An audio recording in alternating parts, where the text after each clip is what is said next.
கர்த்தர் நல்லவர். இன்றைய வசனம், யாதொன்றையும் இரத்தத்துடன் புசிக்க வேண்டாம், குறிகேளாமலும் நாள் பாராமலும் இருப்பீர்களாக. லேவியராகமம் 19ஆம் அதிகாரம் 26வது வசனம்.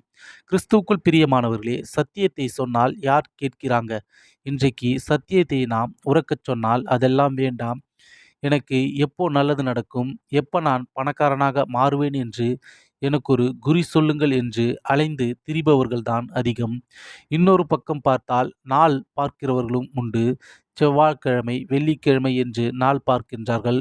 நான் வேறு யாரையோ சொல்லவில்லை, கிறிஸ்தவர்களைத்தான் சொல்லுகின்றேன். இன்றைக்கு இதெல்லாம் கிறிஸ்தவர்கள்தான் அதிகமாக செய்கின்றார்கள். இது தவறு. இந்த தவறை தயவு செய்து செய்யாதிருங்கள். கர்த்தர் சொல்லுகின்றதாவது, அஞ்சனம் பார்க்கிறவர்களை நாடி குறி சொல்லுகிறவர்களை தேடாதிருங்கள், அவர்களாலே தீட்டுப்பட வேண்டாம். நான் உங்கள் தேவனாகிய கர்த்தர். ஆமேன்.